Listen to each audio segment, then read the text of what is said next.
know I'm Bo, and I've been a chiropractor about 20 years. And so Jake and I, we got together about 2.5 years ago, and he moved over here. So we're kind of working together. He does corrective exercise, so he's a certified exercise specialist. So what he does is something's not functioning or activating right as far as muscles go, that's what his specialty is. He does a great job. But his invention, or his idea, was the MyoBoard, and he had it to a point where it was the size of one of those big body ones out there when we got together. And so he and I started working on it a little bit, and so he did all the patent work on it and all the rest of that and got to that point. And so then when we started working on it together, we went through several revisions, and we'll show you a few of those, kind of fun. And then we got down to this point right here. Of course, that's why one of the reasons you're here tonight. We're going to talk about MyoFascia and what it is, and talk a little bit about how the board can help with those kinds of problems. And so it's through an injection mold process now. It's a local company. Everything made here in the United States. It's pretty fun. Except part of the plastic was made in China, probably. Some rubber tree over in China or something like that. But so anyway, so Jake's been doing what he does for about 18 years. Yeah. And why don't you tell me about what your specialties are? So a lot of people aren't sure when I say corrective exercise what that really means, but it's kind of the transitional point of physical therapy to full-on exercise, sport-specific type things. So my job is to assess the body, see how it's moving, see how the joints are working. If certain muscles aren't doing their job, or they're not working hard enough, or other muscles are taking over for it, it's my job to help the body realign itself so that it can function the way it's meant to, and then get you back on track doing the things you love to do. So my primary clientele is kind of 50 and up. I have a lot of clients in their 80s that are still skiing and running and doing stuff they love to do. So keeping the body moving and doing the things we enjoy and want to do with our grandkids is what it's all about. Okay. So right there it's showing a knot, and it says being a trigger point. Trigger point is a muscle that's shortened and tight, and it's not getting oxygen in, or it's not getting waste products out. It says it's so relaxing, and it says not. So it's our joke. It's pretty weak, but there you go. That's what we got. So. Okay. So anyway. There we go. There we got her. Okay, so it says, what is myofascia? Go ahead. So, myo means muscle, fascia means band or bandage. So we're actually talking about a muscle bandage is where the term comes from. The analogy of that is kind of like shrink wrap on the human body. As we discussed here, you can see the shrink wrap wrapping all the way around the boxes, holding them all together. That's kind of what our fascia does.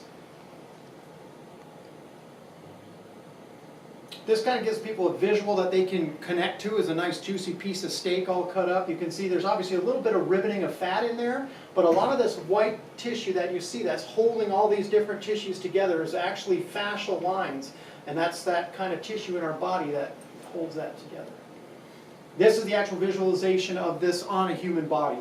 So as you look at this, fascia is not just on the outside, but all this white that holds all these little compartments together is fascia. And as you break that down even farther, once you get all the way to the very tiniest level of the muscle fiber, which is the size of a human hair, even those individual hairs have fascia in and around them. So it literally encompasses our entire body. In fact, if you were to take all of your fascia, take everything away out of your body except for your fascia, you'd still look exactly like you look. So it actually was what holds your liver in place, all of your organ systems, everything is held. It's the connective tissue, the soft tissue, that literally binds everything together in your body. And the neat thing about it is it's compartmentalized very, very well and very specifically. So certain things will glide like they're supposed to, and other things will be held up like they're supposed to. And now that fascia has different, I wouldn't say really different functions, but it helps to support the position of your body, your posture, and everything. So what does fascia do? So it talks about, proper body posture. Without fascia, you wouldn't really be able to hold, your muscles wouldn't be very well, they'd just be a little blob of tissue.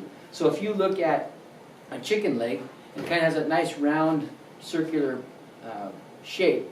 It does because the fascia shapes it into that position. That little sheen, that white glistening tissue is actually fascia. And so it's in animals, obviously, and humans as well. So the fascia is what helps us to keep our posture and helps keep our muscles the way they are. And so it allows them to move like they're supposed to, because if you change your position and the fascia wasn't compartmentalized very well, then your muscle would change its function as well. This allows the muscles to function and work like they're supposed to, even though we rotate and turn and spin in space. So here we're showing this is a 2-lane highway, beautiful country. It's muscle innervation, so this is showing the fact that you've got a neuron that's going down to a muscle, and that's how it works. Now they've actually thought a lot of the time that this fascia was just kind of a connective tissue. So when they did dissections, they would cut it all away so you can actually get to the good stuff. They've actually found that this fascia is actually a whole sensory network.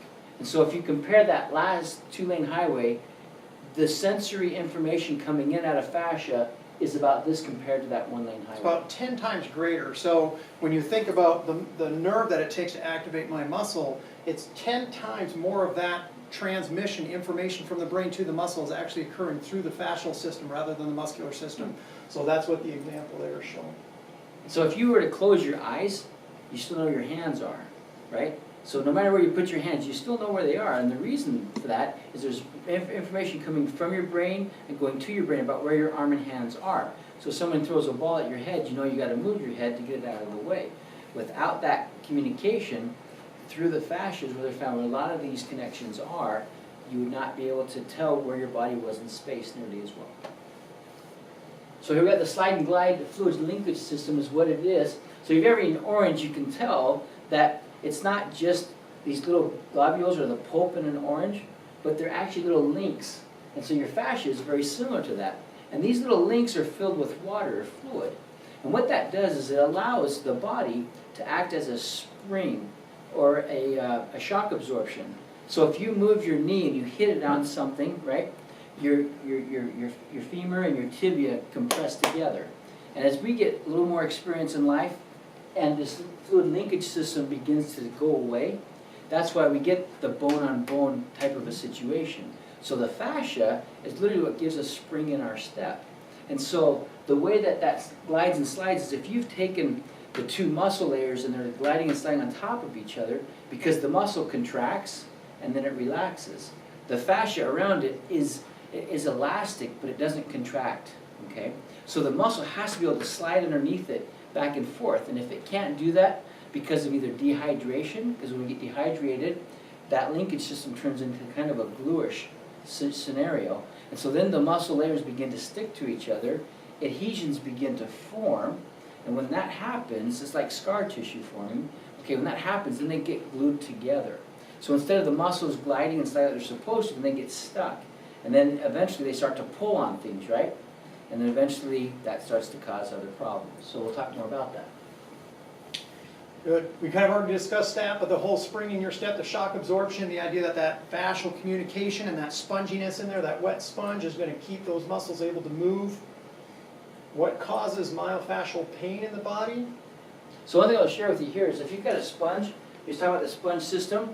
So this is an actual natural sponge, and if if I took this sponge and went like this, it would snap in half, right? It's very brittle. But if you had this in the deep ocean, if you tried to pull it or twist it or try to break it apart, it would be extremely resilient. So that water is very important for the strength, the tensile strength, and the other types of strengths that a sponge would have. And the same thing happens in your body. Dehydration is what makes these muscles brittle, and what happens when it gets brittle is it becomes more prone to some type of injury, right? Okay.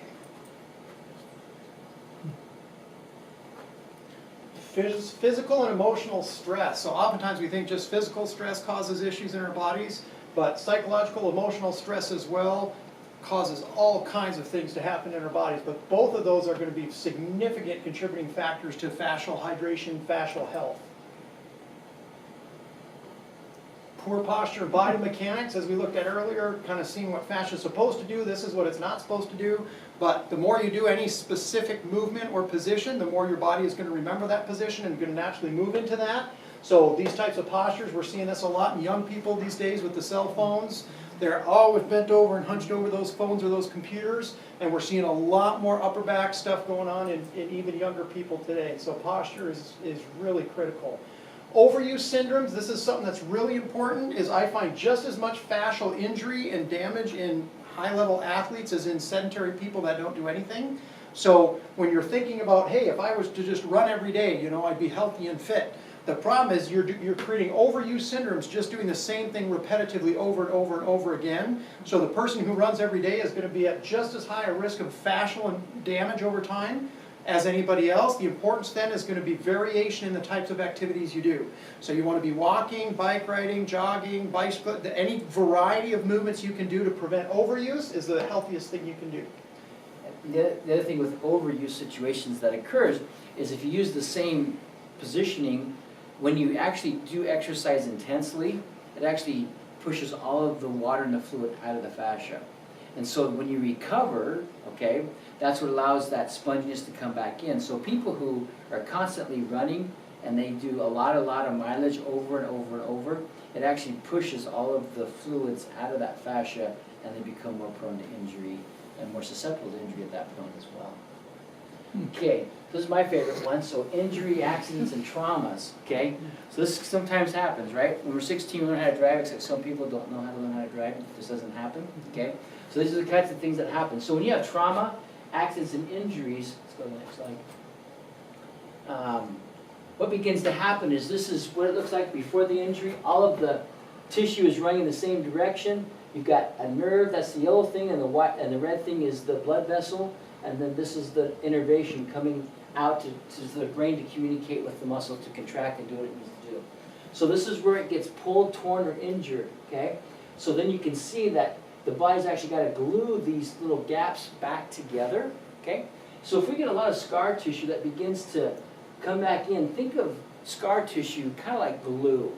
Its job is to glue things back together, put things back together so the body can actually function again. If this becomes if there's too much of this that comes into place, what ends up happening is in the nerves and the blood vessels, when they try to come back into the area, they can't penetrate it. So sometimes you've heard of somebody who has an injury, an old injury, and they say, oh, I can tell the difference when the weather starts to change. So your injured areas and that scar tissue can create a heightened sense of injury, and so that even barometric pressure changes can be sensitized. And it's about 1,000 times as sensitive as other tissues in your body that aren't injured. So this can become a big deal, but the big thing here is if you have scar tissue, you have an increased risk of re-injury because the scar tissue is not going to be as elastic, so it's going to be more prone to injury, and of course your range of motion is also going to be diminished because that tissue is not as elastic either. So these types of things can cause problems as far as recovery goes. So after an injury, the first thing that happens is inflammation. So think about it, kind of a situation where a big car pileup happens. The problem is you've got all these cars now backing up all the way back, and they keep backing up. In your body, when you get something torn or injured, the transit communication line is literally cut off. So how does the body continue to communicate? And so these backed up systems or inflammation is what's caused in the muscle when it gets torn or the other injured areas of your body. So when this happens, this inflammatory response, if you cut your arm wide open, what is your body going to ward off? If it's an open cut, what's your body going to fight? An infection. But if it's a closed injury, right, you tear it because it's strained or sprained, right? Okay, if that happens and there's no open wound, your body's going to produce about twice as much inflammatory response as it should. But your body doesn't tell the difference between an open or a closed wound. So that's why whenever you get an injury, what's the first thing we always want to put on it? Ice. Ice. Ice is critical because ice gets the swelling down. The faster the swelling goes down, the faster the body can recuperate and heal. Okay? That's why some people, when they're in an acute injury and they put heat on it, they actually get worse. Because it inflames it. Inflammation at some point eventually causes pain when it gets to be too much. So that's why inflammation is an important part of healing, but when it gets out of its normal, when it gets out of control, it creates problems. Okay, so now we're going to talk about knots and spasms. So I got this little critter here. This is an elastic band, and so this is kind of like a muscle. It contracts and it relaxes. And so this is the same muscle at the same length, except this one has a few knots in it. So when the body gets knots or spasms in it, you can see that in order for it to be the same distance, okay, it's going to have to stretch out quite a bit. Now what's going to happen is that this muscle still has to travel the same distance. So in order for it to do its job, it's going to be stretched way out, okay? So what does that do? It pulls on this end and it pulls on this end. And that's why sometimes when you've got neck pain, but it feels like there's a line of tension going all the way down your back and into your hip or your lower back or down into your leg, your knee, and it goes all the way down, it's because a myofascial problem is developing in this situation where the muscle spasms are causing pulling on it. Also, when our spasming back starts to do this, our back is trying to reverse that posture and trying to help us to stand straight, but it can't because of our posture. So it starts to pull on these muscles and they start to get angry. And when that happens, they start to get pulled on and don't like it. So anyway. Okay, so this information highway, this is kind of what begins to happen. All right? It's a good Cool, visual. huh? Yeah. Okay, so this is showing just a bunch of trigger points or muscle spasms in areas in the spine. So let's take a little closer look. Okay, so this is showing what happens. You've got, these are called sarcomeres. These are each unit of a muscle, okay? And so as it is in a relaxed state, these are being pulled. Look how much distance is between them, and then this big knot is here, okay? So when you've got this big knot, that means the rest of the muscles being pulled on, okay, or stretched. And so this is a normal one here, and this is a pulled one here. The only thing about this is that when they're showing a spasm in your back, it's not this little itty bitty thing, right? When you feel a knot in someone's back, a lot of times it's pretty good size, okay? So this happens on a global scale, not just on an individual motor unit scale. Does that make sense? So when this happens in the body, you'll feel a big knot where somebody's having a problem because a lot of those muscle fibers are getting knotted up and then they're being pulled on. Okay. The other thing that happens when this takes place is you get dehydration because when a muscle's in a knot, oxygen and nutrients don't really get in, and then the waste from the muscle don't really get out. So that makes the muscle more angry, all right? And so then it becomes more dehydrated because it's not getting what it needs to function properly. If this happens for a period of time, then tight muscles become more susceptible. Just like jerky is, it becomes more brittle. We talked about that earlier with the sponge. And so that's how these injuries start to take place, especially if someone's been sedentary for a period of time and they go on, they're very active, like the weekend warrior type individuals, okay? When that happens, it's because a lot of it is dehydration and the muscles just aren't used to that, effort that was put into it long ago that we used to remember what we could do in high school, but our body doesn't remember how to do it when we're 45. I think it's important to note too, Bo, if you hold those back up Yeah, again, okay. is when we're talking about this dehydration process, the challenge is just stretching or just drinking water doesn't get into this knot, okay? Because it's already compressed, it's already locked up tissue, so the fluid's gonna just go through you and you're gonna get rid of it. So myofascial releases, which is what we're gonna discuss with the board later, is getting those knots to release so that they can actually uptake the fluid is the priority. So if someone's in this state, just drinking a ton of water isn't gonna help them. You've got to break up the tissue, you've got to loosen those knots so that that junk, that toxin in that knot can get out and the nutrients can come back in and heal it. And the other thing about that is you start working on this muscle and you start getting the knot out of that muscle, then the muscle is going to automatically get what? Longer. So it's going to take the tension and the stress off of the joints that it's causing pain in. And so a lot of times, as you release the tension in the muscle, it helps to release the entire problem. And that's why the myofascial work or the deep tissue work is important in conjunction with care and then exercise and stretching and things like that. Right. And we kind of discussed this a little bit earlier, but the increased tension causing the imbalance, as Bo mentioned earlier, is when we're looking at one specific area and that distance between those two is shortened that much. As I affect the length, but maybe in my thigh muscle, it's going to create correlations to other parts of my body. So similar to a sweater, if I've got a spot that's fraying and I pull on that, you're going to get that fraying response that's going to carry long distances throughout the body. In the human body, it can actually carry the entire length of the body. Closer, where do we go up?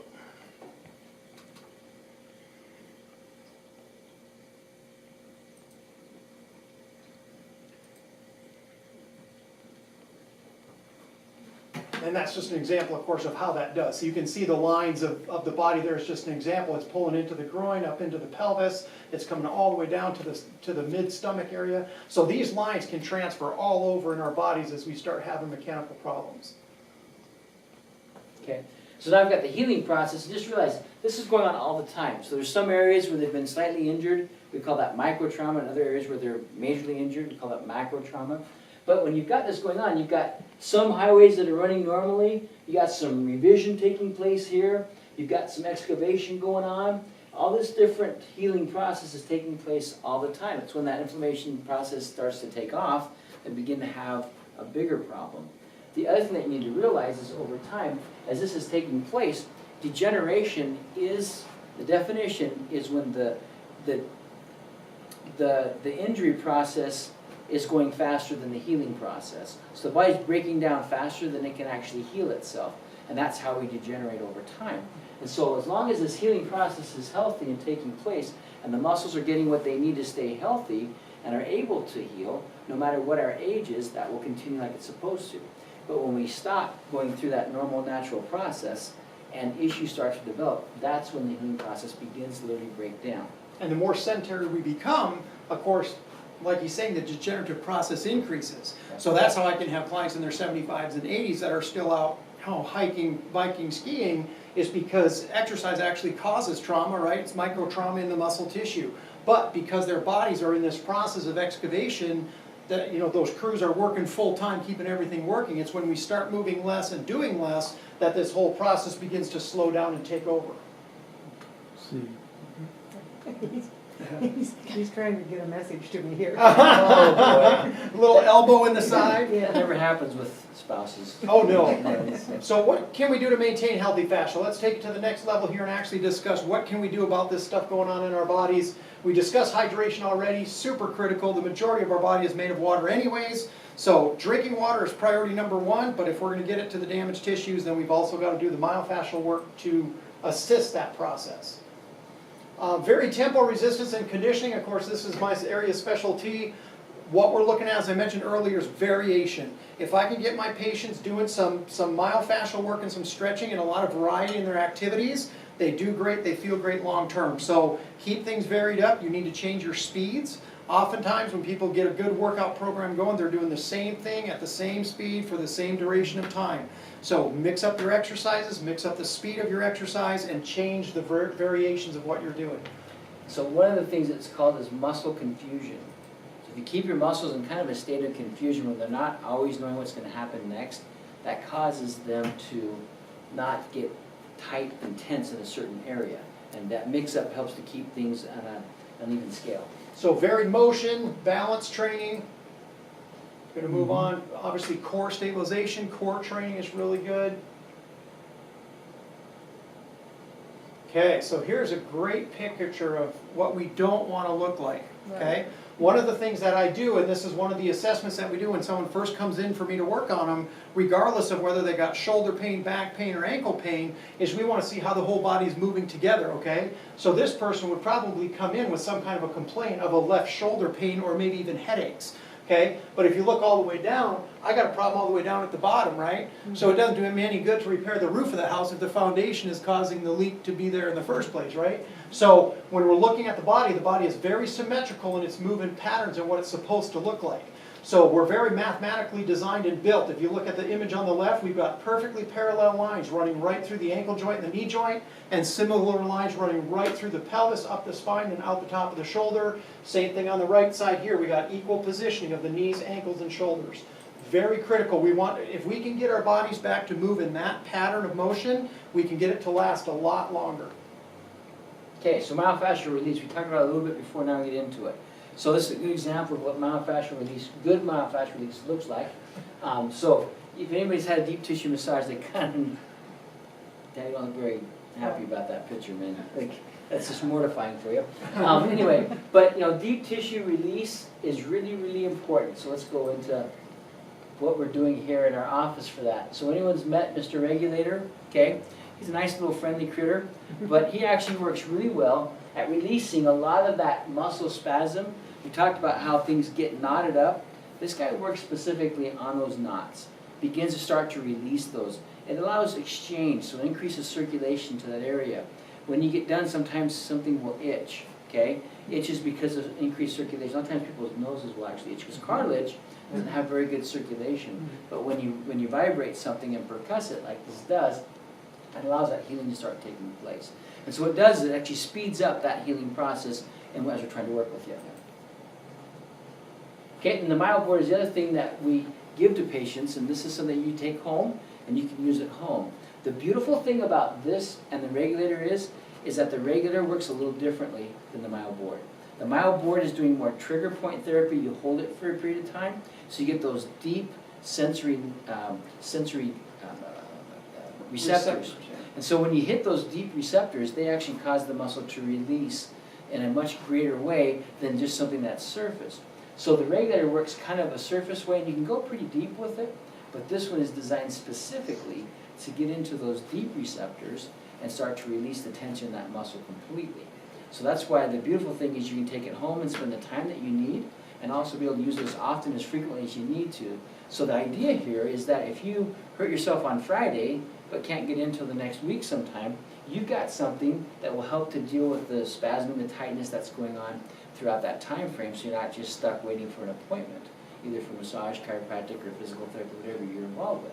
So the MyoBoard here, let's go to the next. A good example of that is I had a patient today come in that has rheumatoid arthritis, has over the last year or so has been very incapacitated with that. She's got significant improvements. She's very active now. She fell down her stairs last week, okay? Didn't do any major head trauma, anything like that, but landed on her hip, bruised up, and got some pretty good shocks through her back. Before she went to bed that night, she got on the MyoBoard and did some foam rolling, did it systematically for multiple days in a row before that tissue could lock up. Today, she virtually had nothing going on. Little bit of stuff here and there, but for someone in that condition of rheumatoid arthritis, that could put them down for months. And here's somebody that understood the concept, immediately went to the preventative, how do I keep this from actually getting worse than it is, and was able to recover very, very quickly. So super exciting.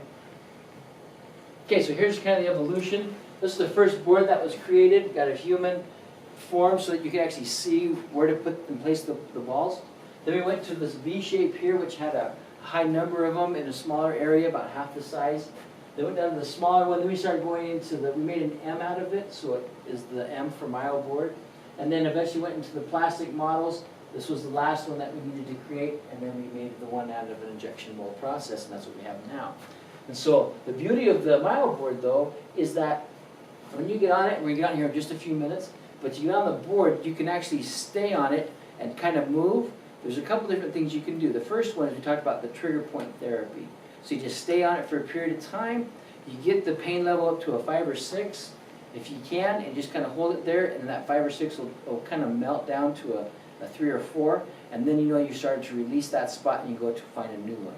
So you're looking for the areas that are the most tender, that need the most work. So if you're working on your neck and don't really feel much going on there, either you're not doing it quite right or it doesn't really need a lot of work.